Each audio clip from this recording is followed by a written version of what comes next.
Senado, dainimpig kikilingan, asin makatotohanan. DCGB, Barata alas 7. Mga preskong bareta sa lado lokal, nasyonal, internasyonal, asin iba pa. Bareta alas 7. Digdi sa GB, garantisadong bareta.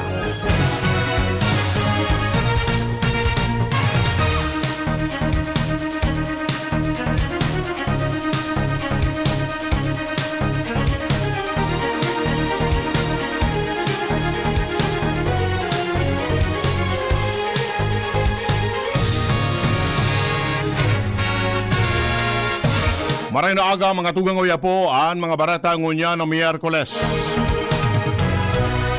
Enot sa headlines kan mga barata. Sa lado lokal, soft opening kan Josefina Belmonte Duran, Albay Provincial Hospital sa Ligao City. Maatraso dahil sa nagkaparapang mga problema.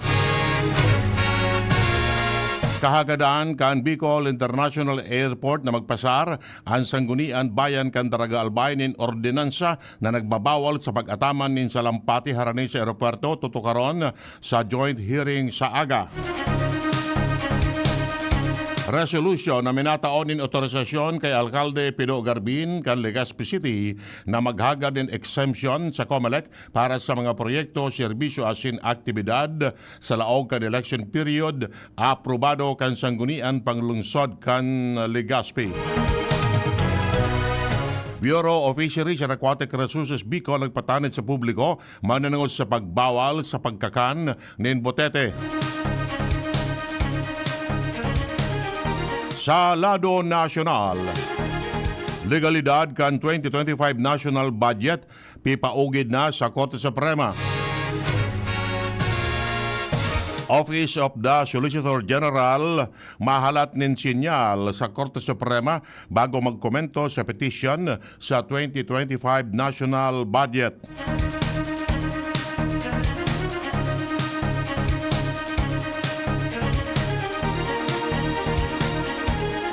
Sa ibang nasyon, gira nin mga bayong na diskubre sa makina kan buminagsak na eroplano sa South Korea.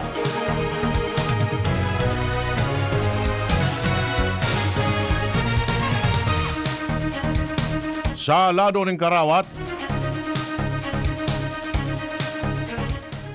Kiefer Ravena handa na matawan in tsansa na makabultagararay sa PBA. Detalyas kan Bareta. Enot sa lado lokal. Ang baretang ini hatod sa Indukan. Pag tunay ang ginhawa, tunay ang pagpahingalo. Alaksan FR.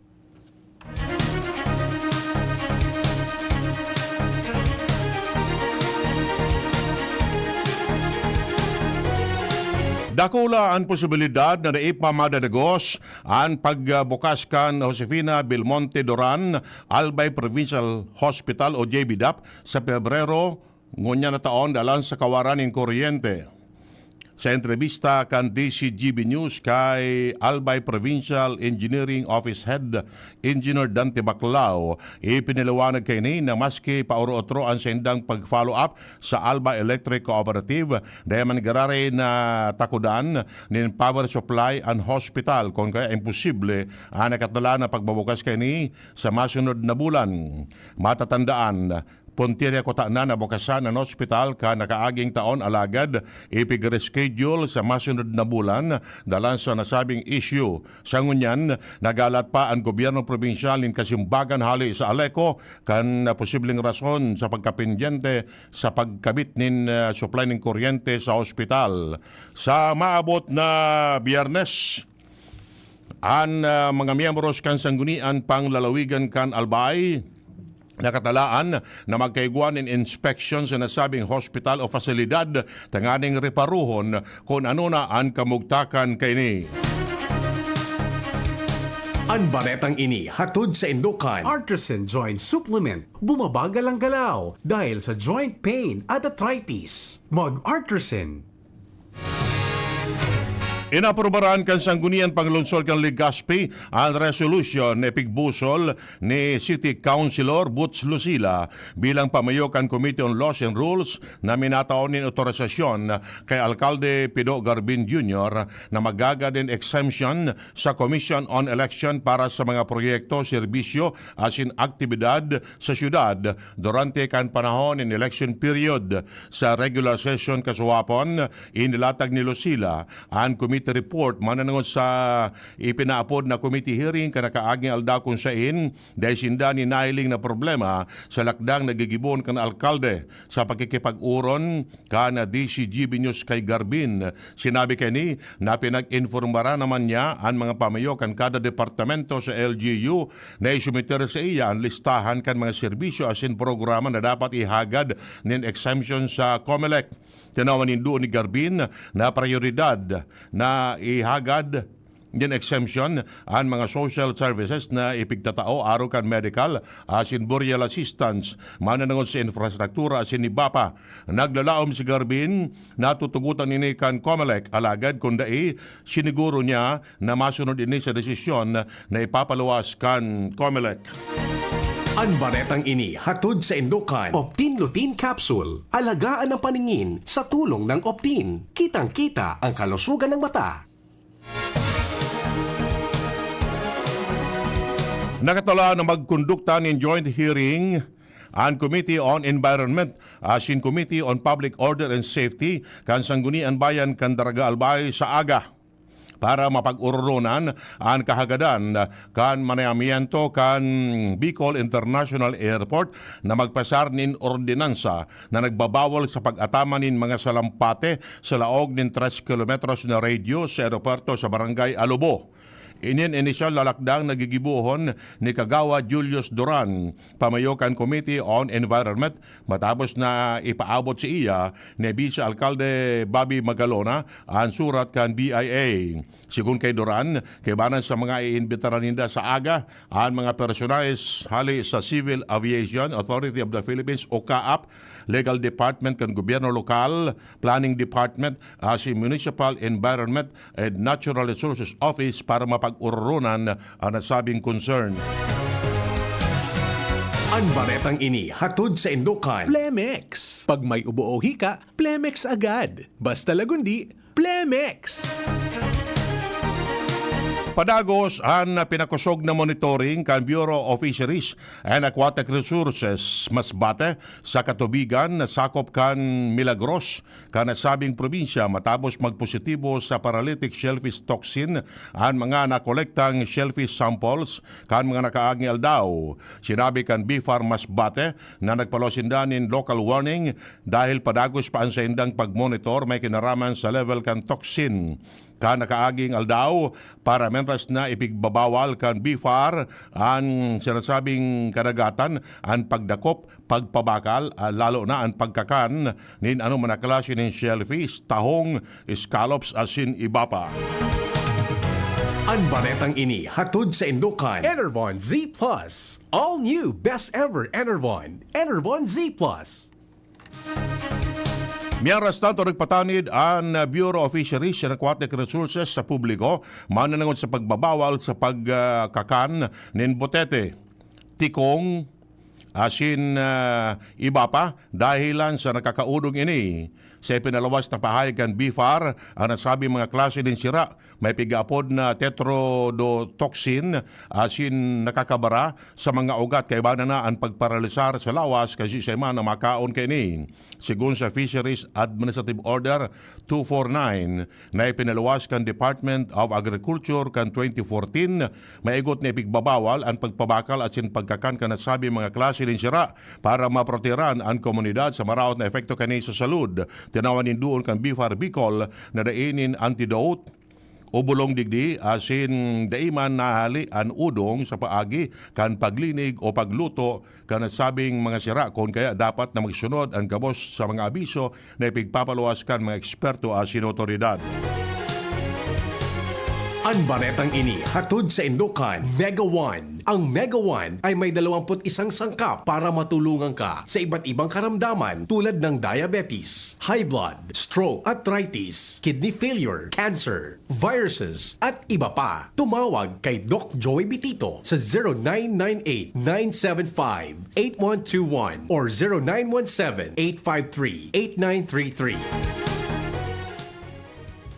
Makondukta ng job fair ang Department of Labor and Employment Bicol sa Biyernes, Enero 31, 2025. Inian pinag-anunsyo kan ahensya sa pagikan sa indang official Facebook account. Kung sain ang aktibidad ang gigibuhon sa Ayala Malls, Legazpi sa Legazpi City, poon alas 8 nin aga sagod alas 5 nin hapon. Katakod ka ini pigi-imbitaran kan Dole Bicol ang mga Bicolano na magpartisipar sa aktibidad para sa oportunidad na makakuanin trabaho.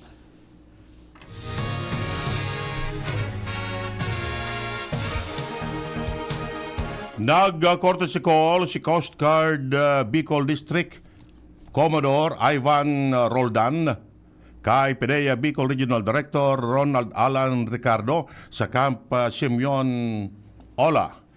Sa informasyon na ipinaluwas kan Coast Guard District Bicol, katuyuan kan pagbisita kan commander na pakusugon ang kooperasyon sa PDEA para sa mas madaling pagsimbag may kinaraman sa illegal na droga sa Kabikolan, partikular na sa mga pantalan na nasasakupan kan Coast Guard District. Nag-atender sa aktibidad sinda Captain Julian Bayawa, Deputy Commander kan Coast Guard Bicol, PDEA Assistant Regional Director Aida Ferolino, kasabay ang iba pang opisyales asin tauan kan duwang ahensya. Sarong bulk carrier ship ananotaran na nakapundo sa kadagatan sakop kan Karamuan, Catanduanes. Hale sa Indonesia ang barko asin papasiring kota sa Ningde, China. Igwa ininin lunad na nasa 21 crew kung saan nagkapira digdi, mga Turkish asin Azerbaijani o Azerbaijani asin may kargong ferro-nickel. Sigon kay Philippine Coast Guard Catanduanes, ang nasabing barko sarong bulk carrier na may pangaran na Neva, asin igwang numerong 9273753 na nakarehistro sa nasyong Marshall Islands. Sa pahayag ni Ensign Jason Bernardino, Chief of Staff kan PCG Station Catanduanes, dinuman na inikan Enero 27 kan mga personahes kan PCG Catanduanes, asin sigon sa kapitan kan barko para mientras sindang nagpundo sa lugar dahil sa maraot na panahon sa open sea. In kaso maging marhay na ang panahon, dangan ining mahali asin mapadago sa saindang pagbiyahe.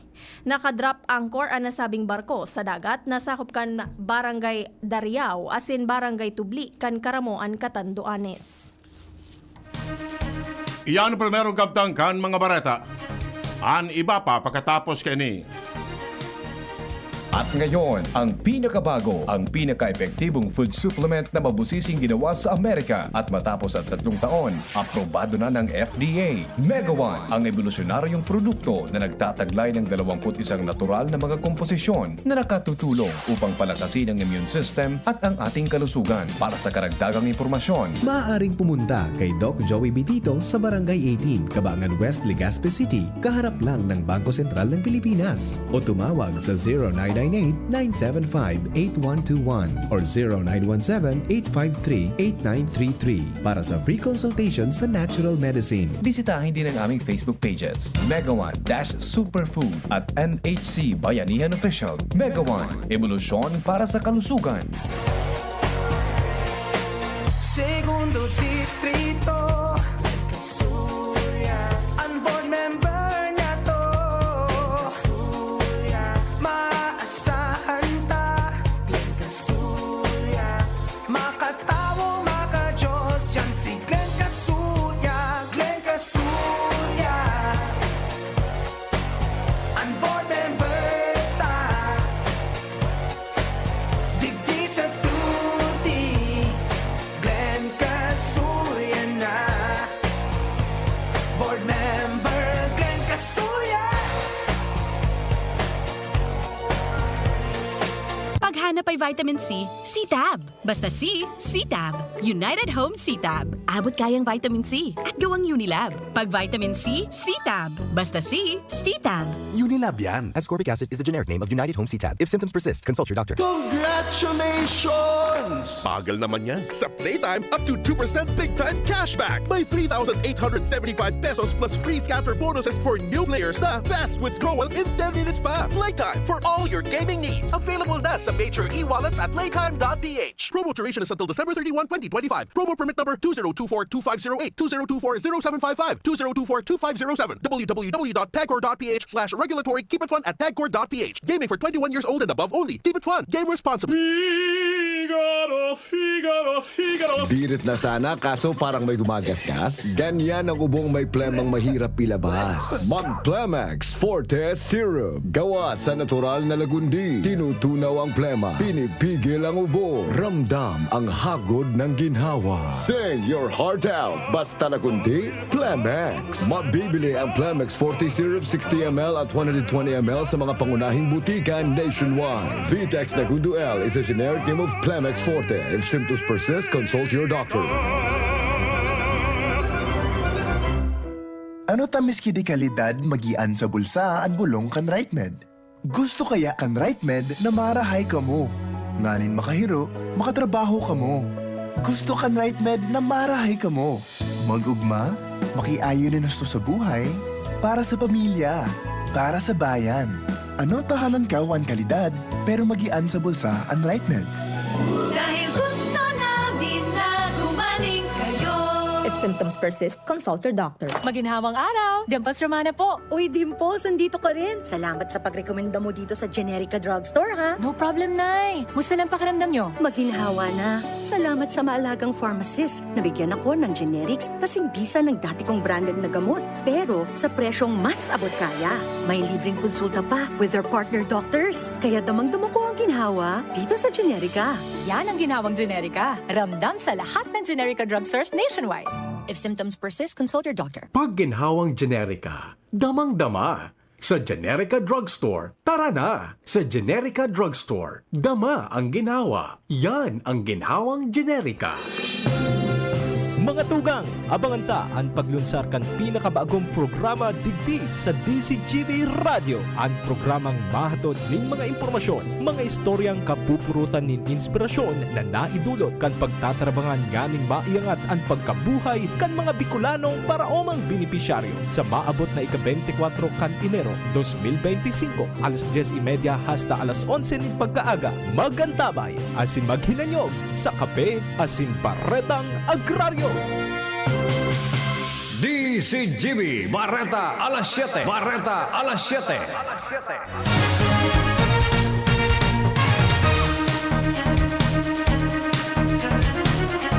Detalles kan Bareta sa Lado Nacional. Ipinadara na sa Korte Suprema kanakaparang political personalities ang pag-uugid sa legalidad kan 2025 national budget. Sa pahayag sa social media, ipigiras ni dating Executive Secretary Vic Rodriguez na nagsumiter siya asin ang 7 iba pa ng petition for certiorari and prohibition sa Korte Suprema. Kamauotan kan kahagadan na maigilid asin ibasura ang pigisabi niyang illegal, kriminal, asin unconstitutional na fundo para sa ngunya na taon.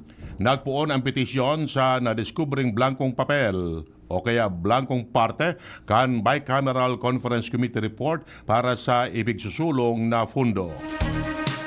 Correction lang po sa local news, Karamuran, Catanduanes. Mientras tanto, umahero ang Office of the Solicitor General o OCG para magsimbag sa petisyon na nagkukwestiyon sa legalidad kan 2025 national budget kung nahagadan sinda nin komento kan Korte Suprema.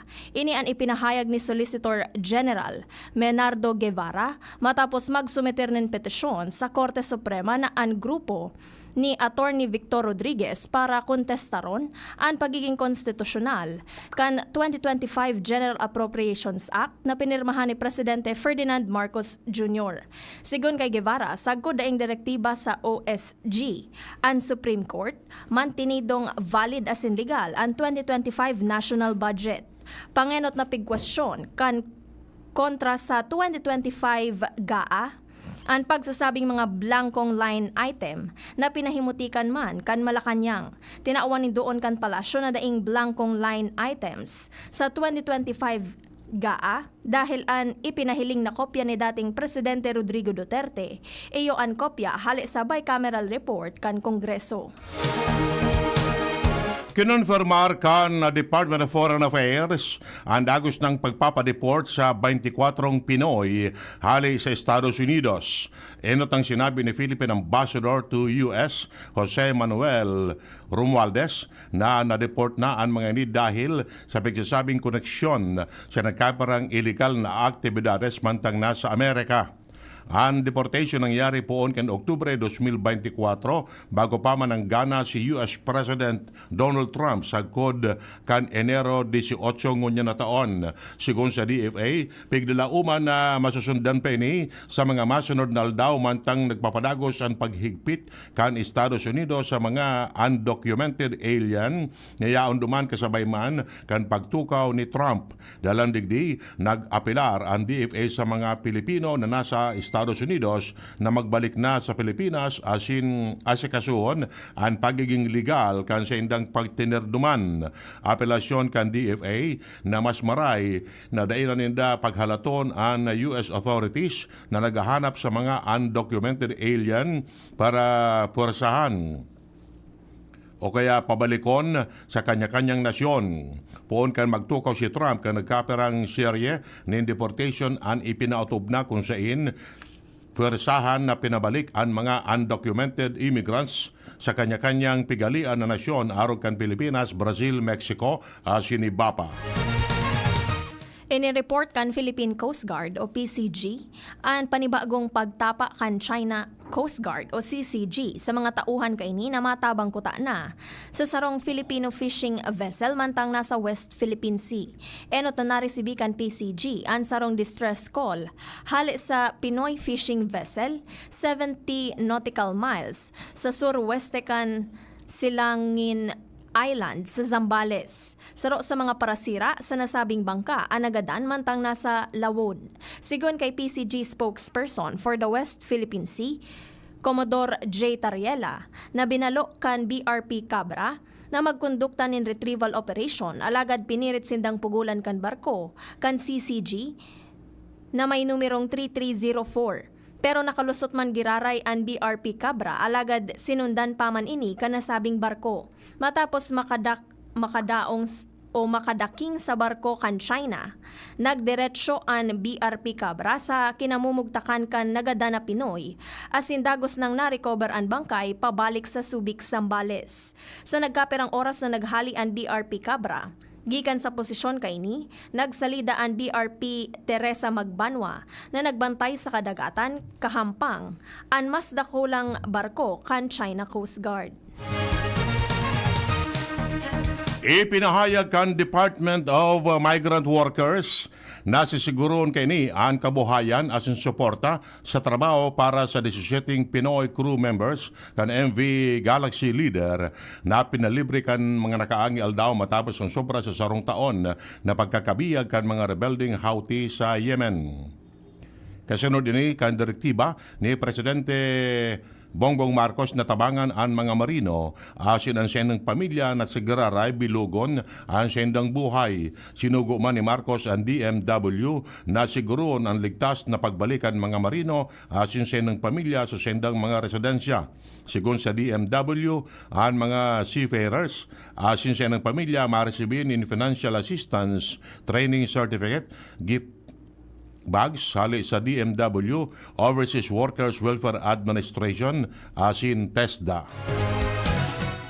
Pipapundo ka nagkaperang kongresista ang pagturo nin comprehensive sexuality education sa mga eskwelahan sa nasyon sa pagdangog kan House Committee on Basic Education and Culture na pag-aramana sa irarom kan Department Order No. 31 kan Department of Education o DepEd na sakop kaini ang pagtukdo nin CSE ang mga kindergarten. Ipinag-insistir kan representante kan DepEd na nag-atindir sa hearing na nakabase sa Reproductive Health Law ang pagpapautob ka nasabing direktiba asin ang kahulugan kaini nakabase mismo sa United Nations Educational, Scientific and Cultural Organization o UNESCO. Alagad konestyon ni Congressman Benny Abante kung nata kinakaipuhan na sunodon ang Western ideology na sa iyang tinaawanin doon na unconstitutional o baka susog sa konstitusyon.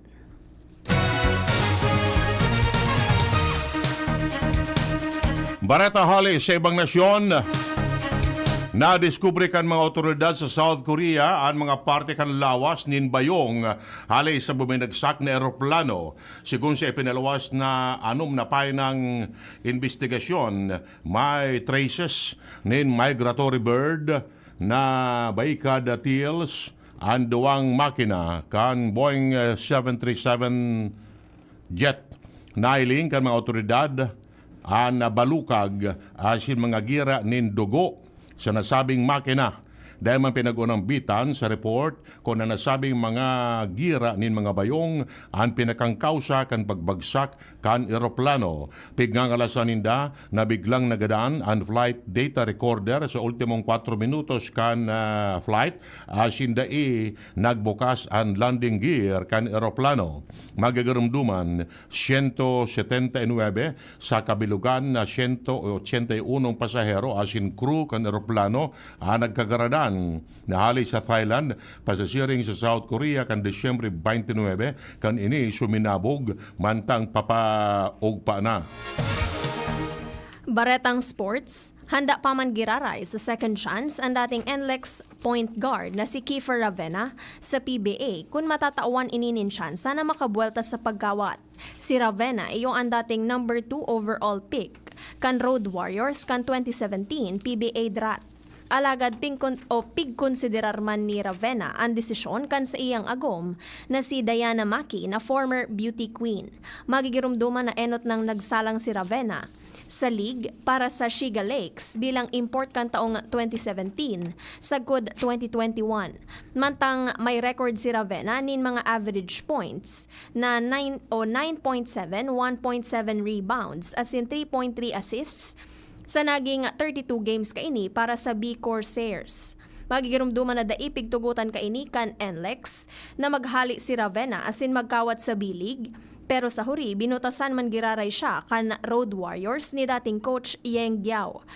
Pero dai kaini pigtalikudan ang pag-midbid asin pasalamat sa dating team sigun pa sa second time UAAP champion guard kan Ateneo Blue Eagles. Ultimo sa detalles kang baretan kamugtakan kan panahon na sa linya ang pag-asa. Marahay na aga sa mga paraan tabay para po sa update sa kamugtakan kan sa tuyang panahon.